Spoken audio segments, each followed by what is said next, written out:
Hello friends. आज हम अपने विचारों को हम किस तरह से अपना दोस्त बना सकते हैं और किस तरह के रवैयों को हम विकसित करके अपने जीवन में ज़्यादा पैसा कमा सकते हैं। तो इसके लिए हमें सबसे पहले ज़्यादा पैसे कमाने के लिए पैसे का जो बीज है वो है सेवा। इसलिए पहले सेवा वाले रवैये से ही दौलत आती है। पहले सेवा कीजिए और पैसा अपने आप आपके पास आ जाएगा। तो दोस्तों, आपका मेरे चैनल लाइफ स्किल की the magic of thinking big series में स्वागत है। दोस्तों, यह पूरी तरह से स्वाभाविक है। वास्तव में यह बहुत अच्छी बात है कि पैसा कमाया जाए और दौलत इकट्ठी की जाए। पैसा ही वह ताकत है जो आपके परिवार को शक्ति देती है। पैसा ही वह ताकत है जिससे आप अपनी मनचाही जीवन शैली अपना सकते हैं। पैसा ही वह ताकत है जिसकी मदद से आप ज़रूरतमंद लोगों की मदद कर सकते हैं। पैसा उन साधनों में से एक है जिनके सहारे आप जीवन को पूरी तरह से जी सकते हैं। दोस्तों, एक बार एकर्स ऑफ डायमंड के लेखक महान पादरी रसेल एच कॉनवेल की आलोचना हुई थी। आलोचना का कारण यह था कि रसेल लोगों को पैसा कमाने के लिए प्रेरित करते थे, जबकि वो एक पादरी थे।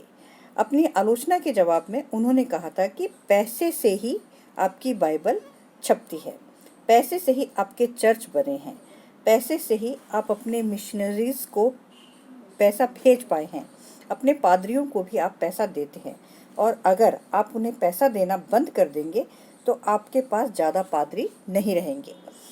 दोस्तों, वह व्यक्ति जो यह कहता है कि वह गरीब रहना चाहता है तो वह अपराध बोध से ग्रस्त है, या फिर वह अपने आप को अयोग्य समझता है, या वह उस बच्चे की तरह है जिसे लगता है कि वह स्कूल में कभी फर्स्ट डिवीज़न नहीं ला पाएगा या कभी फुटबॉल टीम में नहीं जा पाएगा। इसलिए वह यह जताता है कि वह फर्स्ट डिवीज़न नहीं लाना चाहता या फुटबॉल नहीं खेलना चाहता। पैसा कमाना एक बढ़िया लक्ष्य है।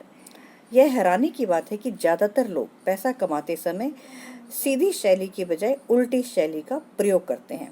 हर कहीं आप देखते हैं कि लोगों का रवैया पहले पैसा कमाना होता है, परंतु इन्हीं लोगों के पास सबसे कम पैसा होता है।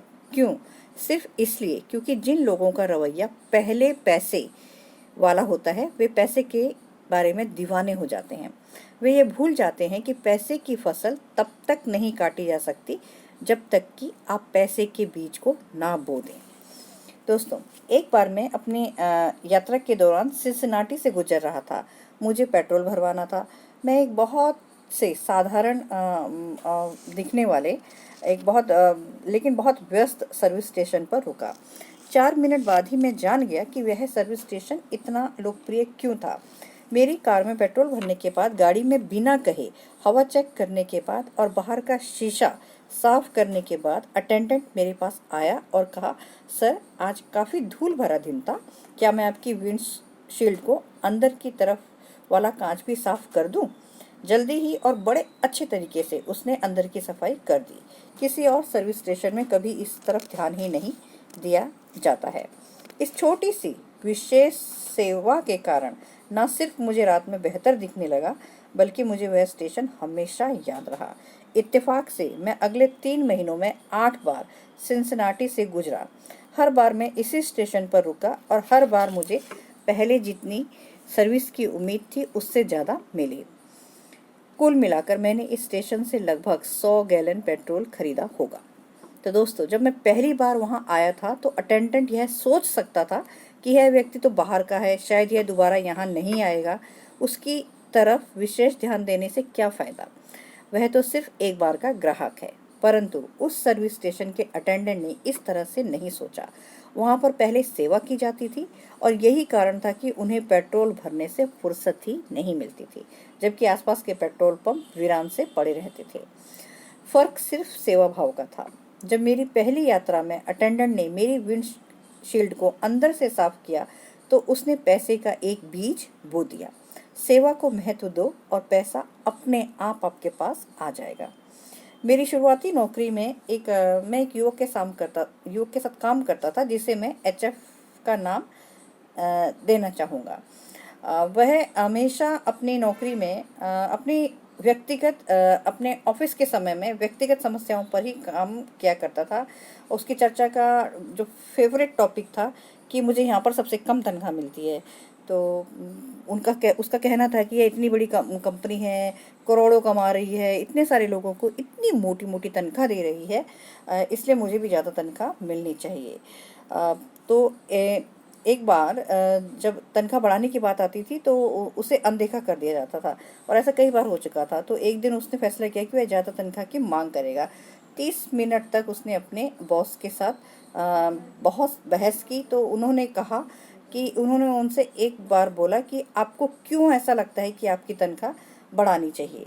तो बस एचएफ ने तो 10 कारण गिना दिए। उसने कहा कि मेरे जूनियर मुझसे ज़्यादा प्रमोशन ले रहे हैं, मेरा खर्चा दिन पर दिन बढ़ रहा है, मेरी तनख्वाह वहीं अटकी हुई है। मतलब ऐसे बहुत सारे कारण उन्होंने गिना दिए कि मेरी तनख्वाह नहीं बढ़ रही है।